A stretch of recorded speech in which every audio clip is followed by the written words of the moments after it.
Immigration is clearly front and center in the conversation. Republican frontrunner Donald Trump with some tough talk about the nation's undocumented immigrants, and he's not backing down. Watch. We have to straighten out the problem with illegal immigration. It starts with getting the bad ones, you know, the gangs in, you saw it, the gangs in Baltimore. You know that, right? Did you see the people? You have illegal immigrants in many cases. In Chicago, illegal immigrants. The bad ones are getting out fast. Day one. If I win, day one of my presidency, they're getting out. We're getting them out, and we're getting them out fast. But, of course, he's getting criticism on his stance as well, both from Democrats and even from some fellow Republicans. We're a diverse country. We have, that's a virtue. That's a strength of our country. And I'm proud of the fact that my children have a Mexican-American mom. As American as anybody else, loves this country as much as anybody else. Believes in the shared values of this great country. And my children are blessed to have that heritage. Joining me now, former Pennsylvania Senator and Republican presidential candidate once again, Rick Santorum. Senator, good to see you this morning. Thank you, Martha.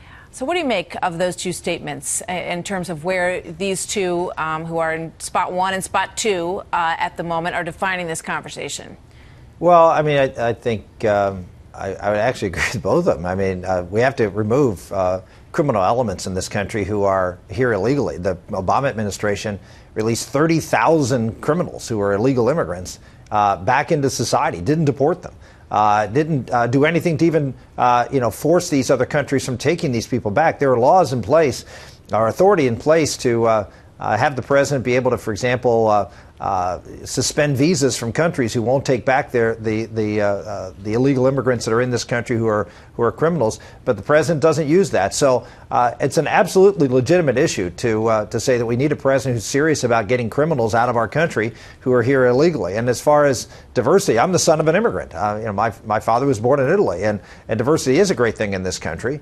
But I don't think that's the issue. The issue is, do we have a need for over 1 million legal immigrants to come into this country a year, and last year 700,000 illegal immigrants, and what do we do? How does that impact labor markets and obviously importantly working families? If you look at the last 25 years, Martha, wage earners in this country have seen an increase of on average 4 cents a year in their pay. That we're bringing in 35 million people. We have more immigrants in this country, percentage-wise, than at any time in this country in 105 years. I mean, this is an issue. The two real hot buttons here is this issue of anchor babies, which Donald Trump says, it looks to me like maybe we could find a loophole, essentially, is what he's saying, in this law where some of these cases are concerned where people literally hop the border right before they're about to have the baby, and then that child is, on our list in terms of the benefits they'll receive for the rest of their lives. The other thing is what you just touched on, which is to basically curb and, put curbs on the amount of legal immigration that we allow into this country. And those are two areas that I think it appears Jeb Bush feels like, might be tough for Republicans to win the election if they take that kind of stance. Look, Jeb Bush, Ted Cruz. I mean, Ted Cruz wants to double the number of legal immigrants that come into this country. So there are a lot of Republicans who believe that we need more immigration. Senator Cruz wants to quadruple the number of H-1B visas coming in this country. So there are people across the Republican spectrum who are for more immigration. I would make the argument that what we have to look at is how does it affect American workers? And if you look at wages, if you look at the fact that there's so many people who are lower skilled workers, particularly youth, minorities, not just blacks, but also Hispanics who have record high rates of unemployment right now. I mean, this is a serious issue. And the fact that we're bringing both legal and illegal in such large numbers is an issue that I think has gotten the American public's attention. And you have, Donald Trump and I are really the only two that have out there and said that we have to do something to work in the best interest of American workers. Yeah, you are on the record as having said that. In terms of the anchor baby issue, is it okay for people to jump over the border, have a child, and then have that child receive the benefits in this country? According to the experts that we've heard from, it's clear in the Constitution that that's absolutely allowed.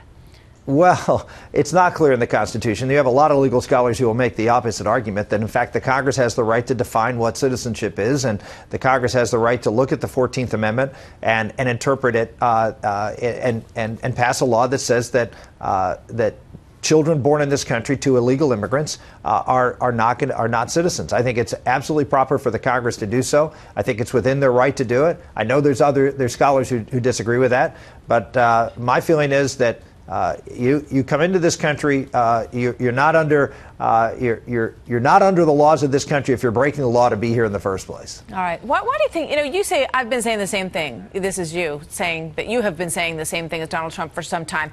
Why is he getting all these crowds and all this attention for something that you feel you've been talking about for a long time and haven't been able to get that attention? Well, I mean, obviously, Donald Trump cuts a very different profile than I do, and I, give him credit for raising this issue.